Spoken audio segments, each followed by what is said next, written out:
So, friends, I think we might be working without the slideshow today because I'm not sure why this is not working. But the good news is there's nothing up here for you to have to read. It was just stuff to help us move through things. So, anyway, good to be with you all today. Today we are jumping into our next Woman of the Bible series. We are looking at Esther today. And so this is a story of a woman who shows courage in a really precarious and somewhat comical situation. So we'll end up getting to that comical part in a little bit. But first, what I want you to do is to go ahead and find Esther in the Bible that you have in front of you. There's plenty of Bibles on the table if you don't have one. So if you're looking for it, you're going to have to look between 1st and 2nd Chronicles and Job. So you find it sort of just squeezed in there. Sorry?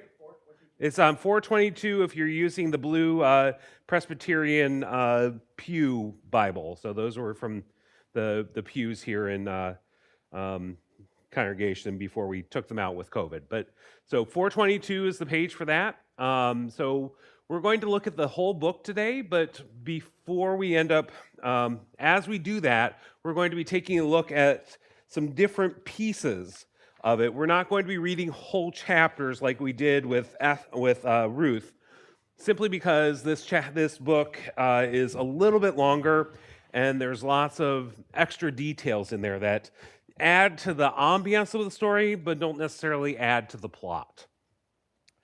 So we're going to start off with the time period. So this book is written, or supposedly written, in the time of a king of Persia named Ahasuerus, which you may not have ever heard of if you did study Persian history, because the guy didn't exist, at least not that name.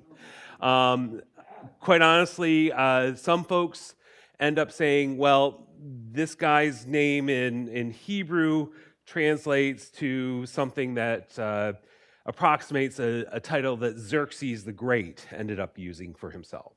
And so Xerxes the Great was somewhere around 450-ish BCE. So if we remember back, the Babylonian exile for the people of Israel, that ended up starting in 572, 74, somewhere in that neighborhood. So this is about 100 years-ish, 120 years after the Babylonian exile, where the Babylonians came in, knocked heads in Jerusalem, got tired of having to deal with the Israelites, with the people of Judah always revolting, and so they ended up picking up the ruling class and carried them off to eastern parts of the Babylonian Empire. And so we end up having that after that time, after the 70 years or so that the people in Babylon, in that whole area, had been in exile, so several generations, the Babylonian Empire is conquered by the Persian Empire. And the Persian Empire comes in, and they end up saying, if you want to go home, go ahead. And so some folks head home, but a number of them actually stay there in those areas, in the sort of what's now Iraq, Iran, that whole area. And so we end up hearing about this king Ahasuerus, and he is in the citadel of Susa. And Susa is located in the southern part of Iran, not too far from the Gulf, Persian Gulf. And so they're giving us a location, they're giving us sort of a time, but using a different name than what we would be looking for in the broader histories of the Middle East. But then we end up jumping in, getting some information about Ahasuerus at first, and how he threw a 180-day banquet to celebrate some milestone in his reign. And that's where we're going to pick up with reading today. We're going to end up taking a look at chapter 1, verses 5 through 12 to start with. And so I'm going to be using the New Revised Standard Version in Esther. So when these days were completed, the king gave for all the people present in the citadel of Susa, both great and small, a banquet lasting for 7 days in the court of the garden of the king's palace. There were white cotton curtains and blue hangings tied with cords of fine linen and purple to silver rings and marble pillars.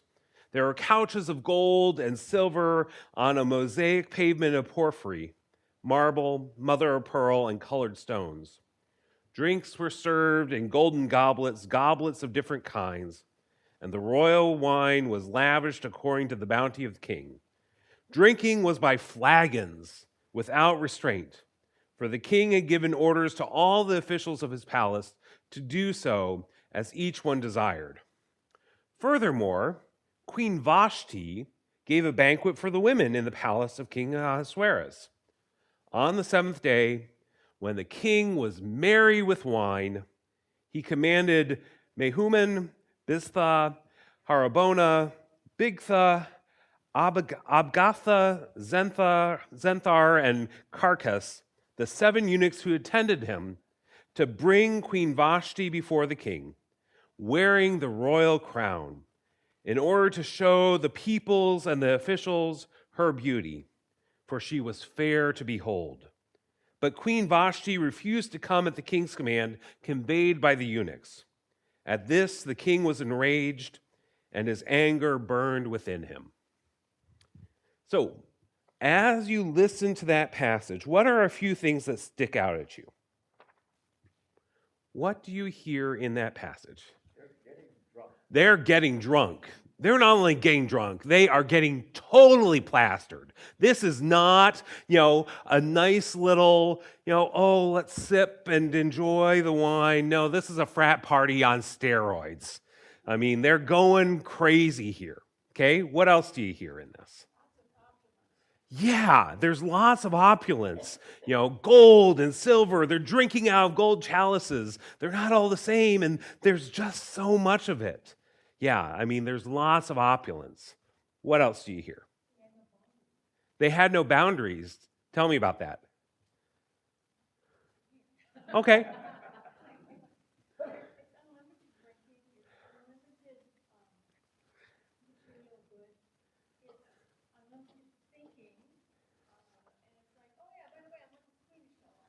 Yeah. Yeah, it's all, everything, whenever I want it, and whenever you all want it. Go for it. Yeah, Marcia? Yeah, the queen refused to be a trophy wife. This is something really important because it's going to set up the rest of the story. And one thing that, that scholars have played with a little bit is that point that he ordered her to come in her royal crown. It could actually be interpreted as she was ordered to come in nothing but her royal crown. No, seriously. So, yeah, Richard, what else? What? There is no restraint. Absolutely. There's no restraint. And what we end up starting to see a little further on is that this King Ahasuerus seems like a real dupe. That it's really easy to dupe him because he's so into his own self and what he gets out of it, and he ends up really coming across as not the brightest ruler. And you wonder how the empire doesn't fall apart. Yeah. Yeah, there's definitely gluttony. They're eating like crazy. They're drinking like crazy. They want women like crazy. I mean, there's all these things going on here.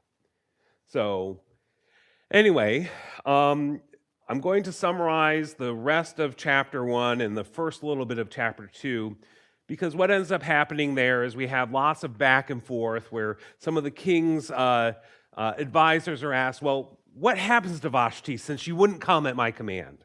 And, the advisor says, well, you know what? We need to do something even bigger because all the men will think that now or all the women in the kingdom will think that now they can tell their men not, that they don't want to and they're not going to do what they want. So we're going to make a proclamation that every man is, a rule unto himself in his own house.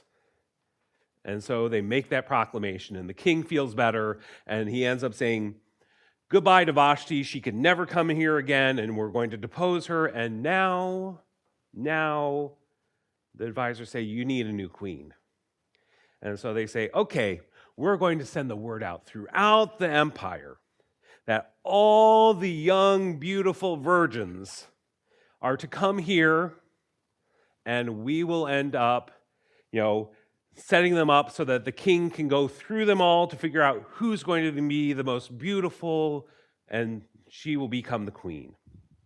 So when we end up picking up next is we're going to look at chapter 2, verses 5 through 9. So we're in the book of Esther, which is in between Chronicles and Second Chronicles. No, it's Ezra and Nehemiah. Esther, sorry. So, but it's right before Job. So find Psalms, move back a little bit, you'll find Job, and then go to the front and then of Job and keep going a few more pages. So we're looking at Esther chapter 2, verses 5 through 9. And so the decree has gone out about the young women coming to Susa to be enrolled in the harem and as possible queens for Ahasuerus, and we pick up. Now there was a Jew in the citadel of Susa whose name was Mordecai, son of Jair, son of Shimei, son of Kish, a Benjaminite. Kish had been carried away from Jerusalem among the captives, carried away with King Jeconiah of Judah, whom King Nebuchadnezzar of Babylon had carried away. Mordecai had brought up Hadassah, that is Esther, his cousin, for she had neither father nor mother. The girl was fair and beautiful, and when her father and mother died, Mordecai adopted her as his own daughter. So when the king's orders and his edict were proclaimed, and when many young women were gathered in the citadel of Susa in custody of Haggai, Esther also was taken into the king's palace and put in custody of Haggai, who had charge of the women.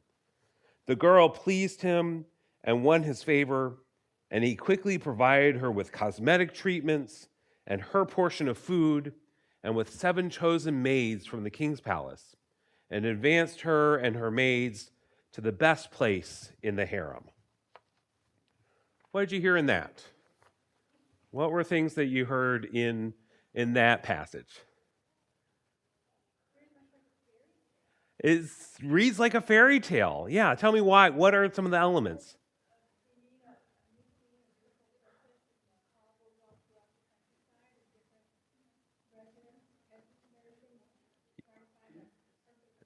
Yep.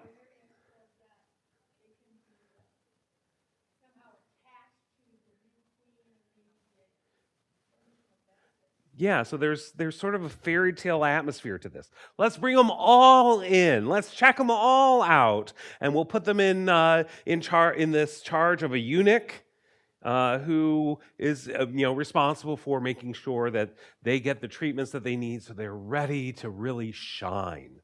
Yeah, there absolutely is a fairy tale that this poor woman from the countryside, she could end up being the next queen.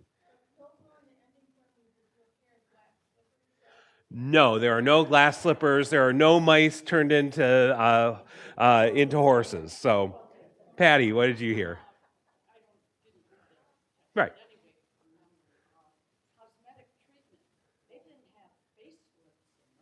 No, there were not facelifts. So there could be creams and stuff, infused perfumes and such, and so just things to doll you up, maybe rouge your cheeks a little bit, make your eyelashes a little bit, bigger and fuller, or whatever, but also hair and making sure that she has good food so she looks healthy, because it could be, and I don't know, but remember, what their image of beauty is not necessarily what our image of beauty is right now. But she's at least young and beautiful. Barbara? No. She keeps that she's Jewish under wraps. And we also have a few other things that come along here. So when we're listening to this, Mordecai is there, and he's a Jew that's living in Susa. So his family has had the ability for a little bit to go back to, the promised land, back to Judah, back to Jerusalem, but instead he stayed there because he has some function at the court. We aren't really told what that function is, but he's there, able to be around the court. So his family has some prominence in the broader scheme of life in the Persian Empire at this point. We also hear, and we went over it a little bit quickly, but we heard, two names, that Mordecai adopted this cousin. So not necessarily a niece, but someone related through, blood marriage. So he takes her in as his own daughter when her parents die. And we hear her name being said in two languages. And they're two different names. One is Hadassah, which definitely has that Hebrew feel to it. And the other is Esther. And so if we end up doing some translation, these words mean two different things. So Esther in Persian means a star. But Hadassah in Hebrew means I will hide. It's a verb. So here we have something that's indicating, hey, something's going on here. You have a girl who isn't sharing her Hebrew name, Hadassah, and that name means I will hide. So something's going on here. Something is hidden. And we obviously know that it's partly her Jewish heritage, her Jewish background. That ends up making a huge difference, as we'll get into.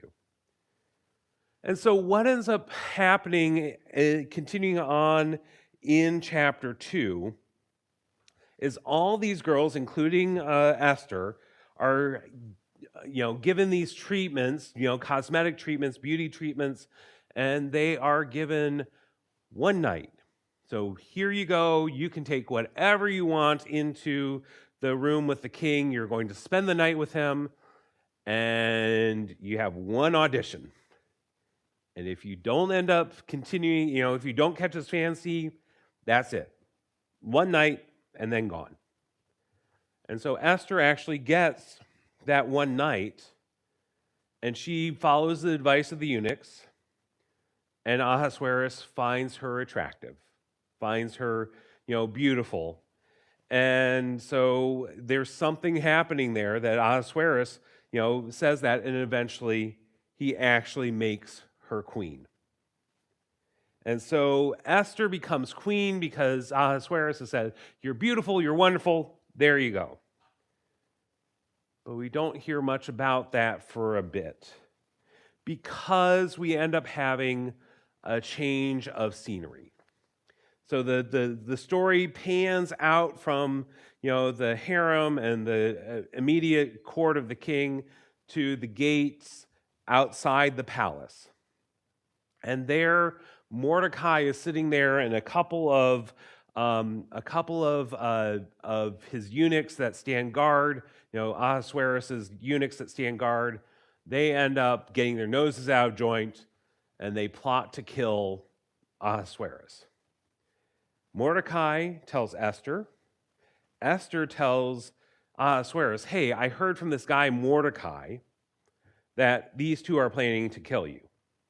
And they end up doing a little bit of investigation, find it's true, and those two end up hanging on gallows. And that's sort of the end of that for right now. And then we end up making a shift to chapter 3. So we're going to take a look at chapter 3, verses 1 through 6. So the plot to kill Ahasuerus has been undermined, and then we start, after these things, King Ahasuerus promoted Haman, son of Hammedatha, the Agagite, and advanced him and set his seat above all the officials who were with him. And all the king's servants who were at the king's gate bowed down and did obedience. They bowed down to Haman, for the king had so commanded concerning him. But Mordecai did not bow down or do obeisance, thank you. Then the king's servants who were at the king's gate said to Mordecai, "Why do you disobey the king's command?" When they spoke to him day after day and he would not listen to them, they told Haman in order to see whether Mordecai's words would avail. For he had told them he was a Jew. When Haman saw that Mordecai did not bow down to him, Haman was infuriated. But Haman thought it beneath him to lay hands on Mordecai alone.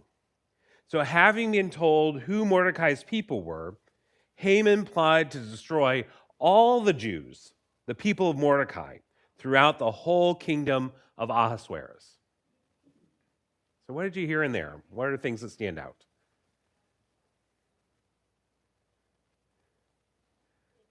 Yeah, there's revenge. Absolutely. You aren't bowing down to me like you should be. I'm going to go out and get you. What else did you hear? What did Haman say or do? Yeah, but Haman thought it beneath him to lay hands on Mordecai alone. So Haman plotted to destroy all the Jews. So here's one person who's offended me. I'm not going after him because that's beneath me. I'm going to wipe out an entire people. Yeah, I mean, this guy has a little bit of an ego. I mean, this guy has a huge ego here. And so we end up hearing in the next few verses of that chapter that Haman goes into Ahasuerus and says, hey, there's this people out there that their customs are different than ours. And I think that we should allow folks to just kill them without retribution. We should let the people just, take them all out, and whatever they took, they can end up taking their money and whatever, and our kingdom will be richer and we won't have them around. And then he also says, and I'll give you 10,000 talents of silver. I mean, so you have to remember, a talent is about 7 years' wages for the common worker. 10,000 times 7, I mean, we're talking 70,000 years of a common worker's living. I mean, we're talking, millions of dollars, they say, here, all because one guy wouldn't bow down to him in the gate. So with that, we have the king say, okay, I'm fine doing that, and here, I'll put my seal on that and go send it around. So Mordecai, again, has this Haman has this overinflated sense of ego. And he ends up thinking big, and he's not afraid to put his money where his mouth is. And so this edict goes around the entire Persian Empire, and Mordecai actually hears this. And when he hears it, he ends up doing what a good Jew does in mourning and supplication. He puts on sackcloth, so a burlap bag, and puts ashes all over himself, saying, what's going on here? I'm sad, I'm pitiful, I'm angry, I'm whatever, but I'm just not a happy camper. And we end up having some back and forth in this fourth chapter, where Esther hears something's going on with Mordecai, so she has one of her eunuchs, personal servants, go out and talk to Mordecai, say, here's some clothes, change out of those. And then Mordecai says, nope, I'm not going to, because didn't you hear all the Jews are being killed on this day, a month down the road or a few weeks down the road? And so he sends the eunuch back with that message, and then Esther says, okay, that's problematic, but what are we going to do? And Mordecai sends the servant back and says, well, you should go in and talk to the king. You should go in and talk to the king and ask him to, do something about this. And Esther's response is, well, don't you know that there's this rule that, anyone who goes to the king without him summoning you, they'll end up being killed unless he extends the royal scepter. And so Mordecai says, go ahead and do that. And so we'll actually pick it up at verse 9 of chapter 4. So Hathach, that's the eunuch, that's the servant that's been going back and forth, went and told Esther what Mordecai had said. Then Esther spoke to Hathach and sent a message for Mordecai, saying, all the king's servants and all the people of the king's provinces know that if any man or woman goes to the king inside the inner court without being called, there is but one law. All alike are to be put to death. So I jumped my gun in giving you the summary. Sorry. Only if the king holds out the golden scepter to someone may that person live. I myself have not been called to come into the king for 30 days. When they told Mordecai what Esther had said, Mordecai told them to reply to Esther, do not think that in the king's palace you will escape any more than all the other Jews. For if you keep silence at such a time as this, relief and deliverance will rise for the Jews from another quarter. But you and your father's family will perish. Who knows? Perhaps you have come to royal dignity for just such a time as this. Then Esther said in reply to Mordecai, go, gather all the Jews to be found in Susa, and hold a fast on my behalf, and neither eat nor drink for 3 days or nights. And I and my maids will also fast as you do. After that, I will go to the king. Though it is against the law, and if I perish, I perish. Mordecai then went away and did everything as Esther had ordered him. On the third day, Esther put on her royal robes and stood in the inner court of the king's palace opposite the king's hall. The king was sitting on his royal throne inside the palace opposite the entrance to the palace.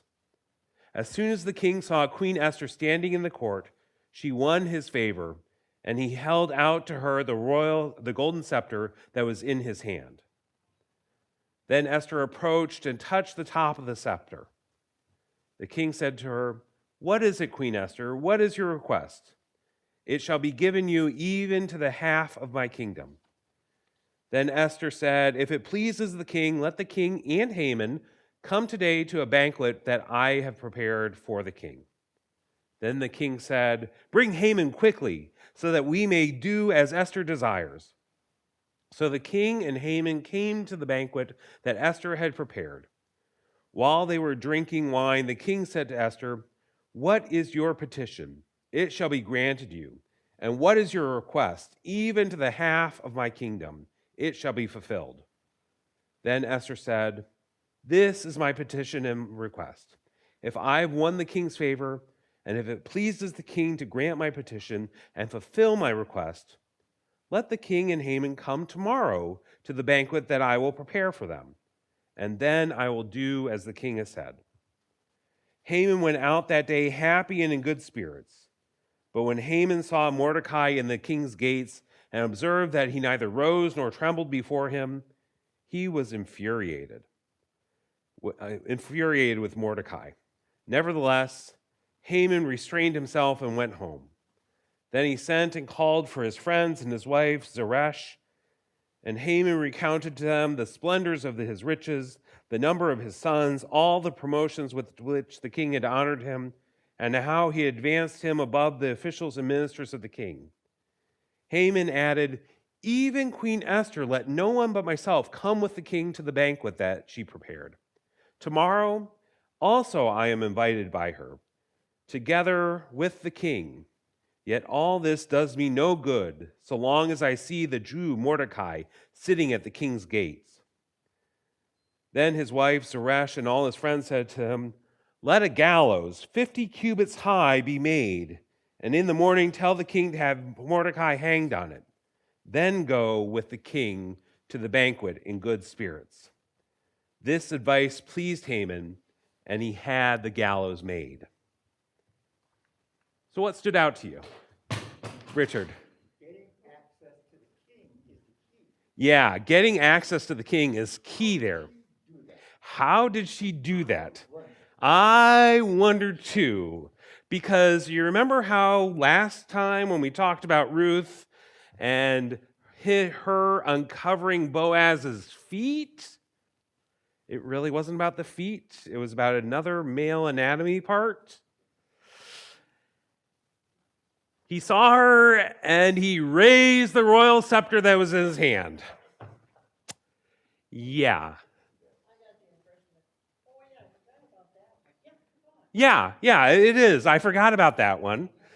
But then, Esther goes up and she touches the top of the scepter. So, yeah, I mean, there is intended in this story to have this humorous stuff go on, that this is a little body, and it also makes Ahasuerus look like more and more the fool. So, anyway, I think things are okay. Thanks for checking on that, Pete. Don't know. So, anyway, what else did you notice in that passage? What were other things that stood out?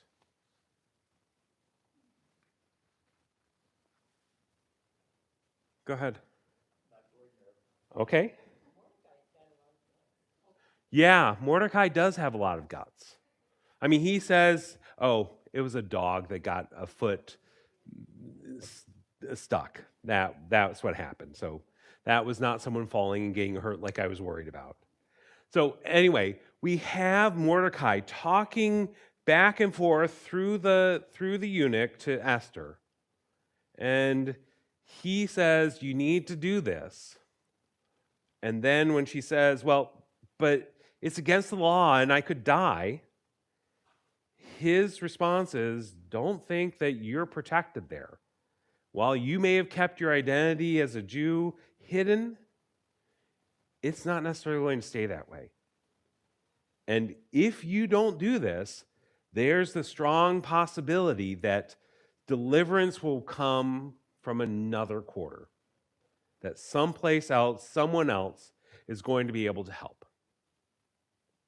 And Esther's response is, "Okay, have 3 days fast. Don't eat, don't drink, and after 3 days, I will end up going, and we'll see what happens. And if I perish, I perish." So she's showing some real courage here because, she's putting herself on the line. If the king doesn't want to see her, that's it. But instead, she says, "I'll try." And then we got into the whole part that it actually did go okay, that the king saw her and said, what can I do for you? And she said, "Well, come to a banquet, come and eat and drink and be merry."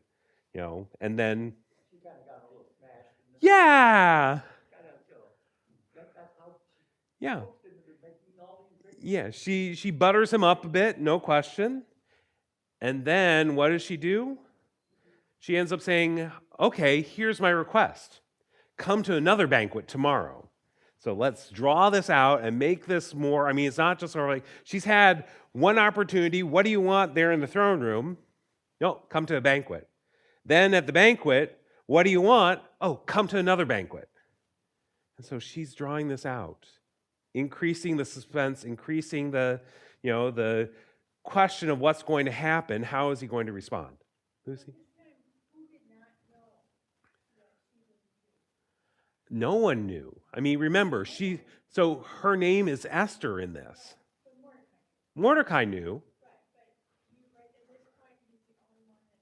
That's really sort of the situation that the story tells us. And so, so using that name Esther rather than Hadassah means that she blends in more. Yeah, there's probably some suspicions. I mean, but we aren't told that in the story. And then after the last part that was in that section was about was about Haman. And what does he do? He goes home after this banquet. He's eaten plenty. He's drunk a lot, and there's Mordecai. Urgh. And he ends up pulling, his wife and friends and says, this guy, it just makes me feel awful that he's still here. And so what does he say? What do friends say? Build a gallows 50 cubits high. Anyone remember how big the ark was? It was 100 cubits. So this is halfway as high as the ark. This is nothing small. This is a 3-story gallows that he's going to make sure that, that Mordecai is hung off of. It'll make sure that it breaks his neck going down. So, the king was a person of excess. Yes, the king was a person of excess, and we also hear that Haman is too. He has excess understanding of his own importance. He, throws in that 70 talents of, not 70, that 100,000 talents of silver. I mean, there's excess here. And again, it's making folks look really foolish. Lucy and then Marty.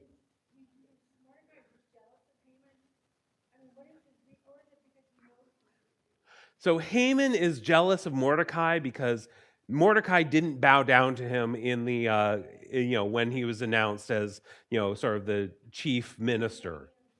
Right. And so Mordecai isn't showing the proper obeisance. I got it closer. But Mordecai isn't showing the proper deference. And so Haman is mad about that and it injures his pride. And so he needs to make sure that it's big. Marty?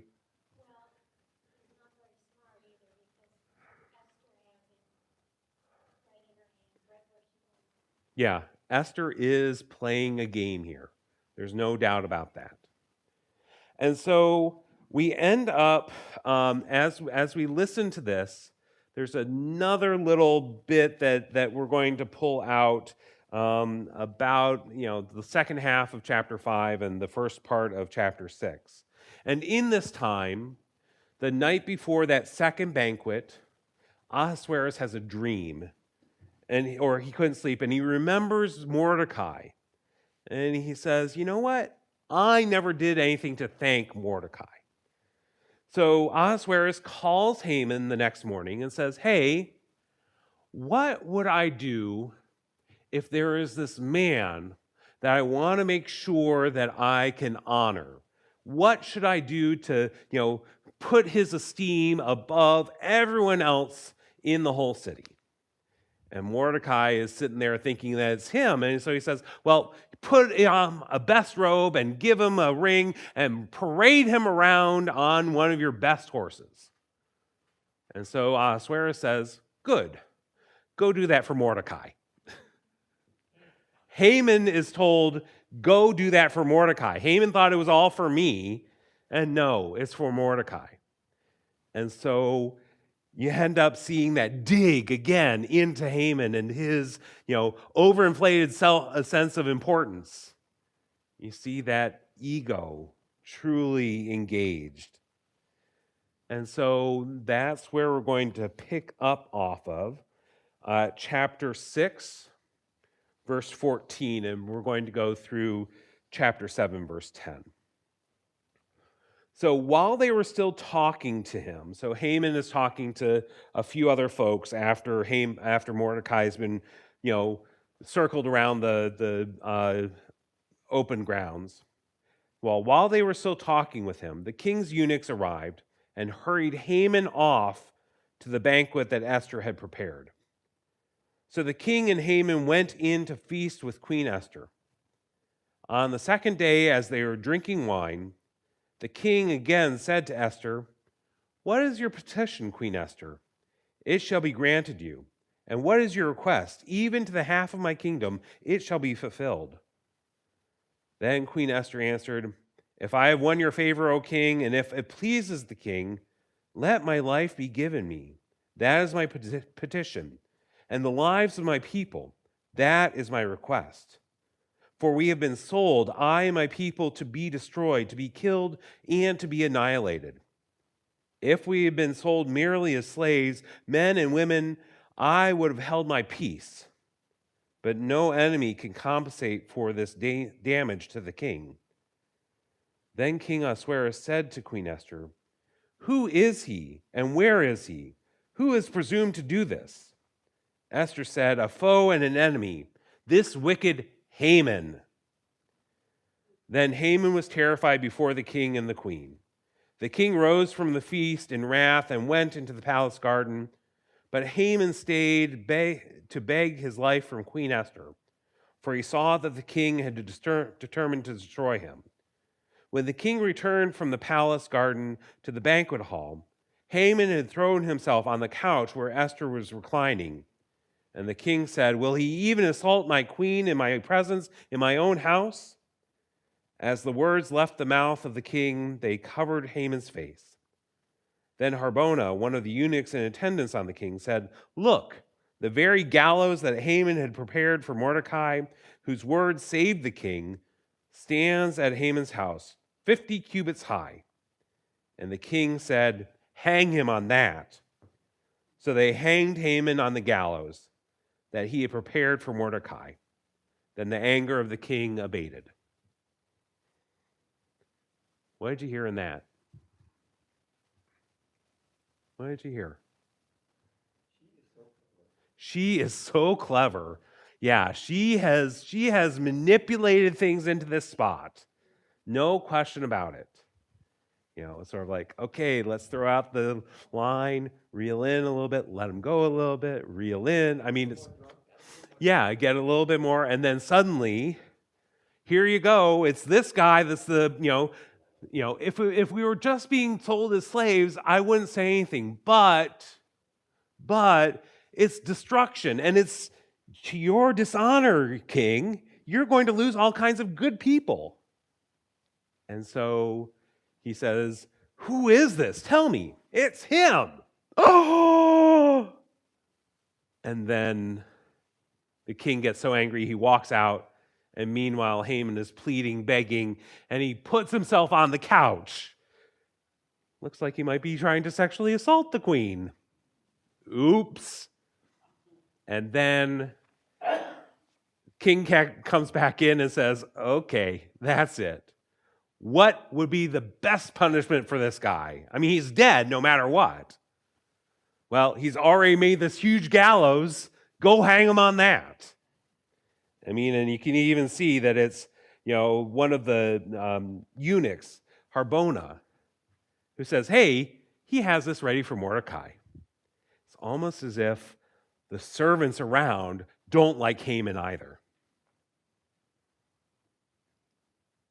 So we hear this woman being very clever, knowing the way that the wind was blowing, and being willing to risk. She puts herself out there to save her people. Who knows? Maybe you've come to royal dignity for just such a time as this. Those are the words of Mordecai to Esther. And it rings through this entire book. Now, the book goes on for another couple of chapters saying how, the king makes a new rule that the Jews can end up, responding to anyone that tries to harm them with, similar violence, and that they can end up doing a little bit more.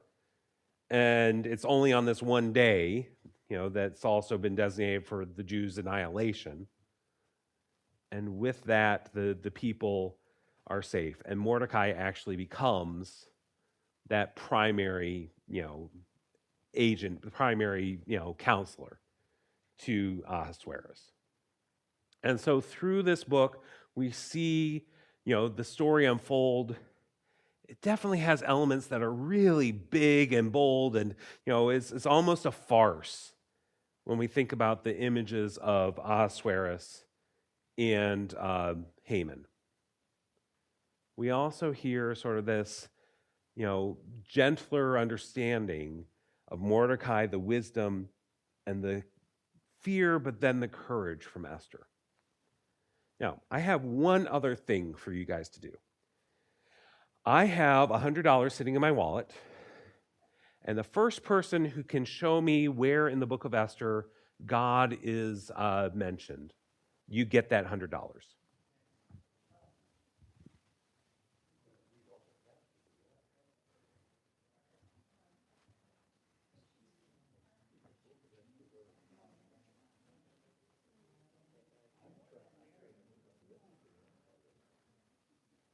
Any place that God is mentioned in the book of Esther.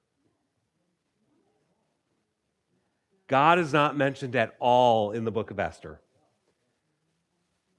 So when we're listening to this book, we hear about this woman, her name is Hadassah. I will hide. Could that be the name of God in this spot? That God is in hiding. God is hidden in this story because God is never mentioned. And doesn't that feel a little bit like our lives? In our lives, do we really see God coming through? Here are the, chariot of fire. Here's the big booming voice from the cloud. Do we have that? I don't know about you folks, but I don't. It's called faith, absolutely. But God is in hiding in this story. And so the story to me seems to be one that's geared towards all of us. We never see God clearly right there in front of us. We always have those moments of doubt. We might have those feelings, yeah, God's pushing me in this direction. But there's still those questions. And that is where Esther really becomes an example for us. Maybe you've come to royal dignity for just such a time as this. Maybe you've done all this work and study to be an engineer for just such a time as this.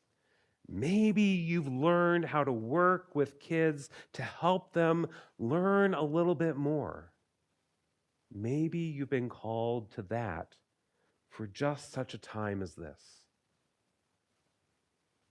Esther's story is one that should feel very familiar to us.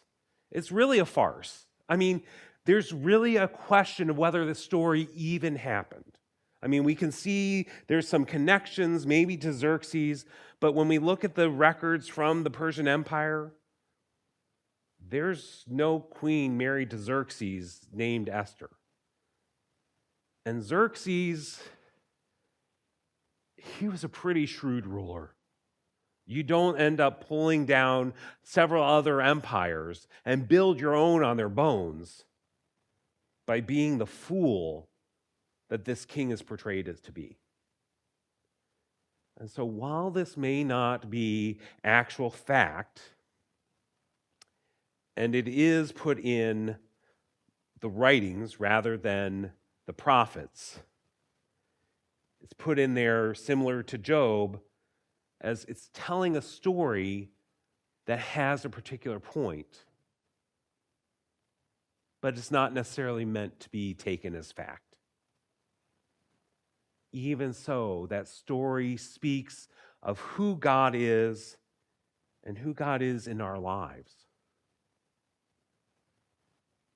And so when we're sort of like, well, what's God doing? You turn on the news, you see the competing rallies, you hear about the election, possible violence, you hear about all the division and hurt and worry. Where's God in all that? Well, maybe for just such a time as this, you've come to this particular place. Yeah, she absolutely did save the Jews. She saved the Jews throughout the Persian Empire. Right. This is huge. This story ends up saying, yes, we have a part to play in this. We are in, we play a part in all of life. And what is God putting you in this place for? How is God there in the background, hidden, and still pulling for you to do something, to help out? Because Mordecai makes it very clear. He clearly has faith when he says, if you don't do this, help and deliverance for the Jews will come from another spot. He doesn't say God's going to do it, but that's implied. Esther, her response doesn't say, yes, I know God is doing that, but she does what good people of faith, Jews and Christians alike, okay, I'm about to do something hard. Please pray for me. That's what the fasting is. Please take this time to be a community that surrounds me and helps me so that I can do this. And so we become maybe the Esther, or maybe we're the community that's surrounding and trying to pray for and supporting those folks that have hard things to do, that have those places where they put themselves at risk.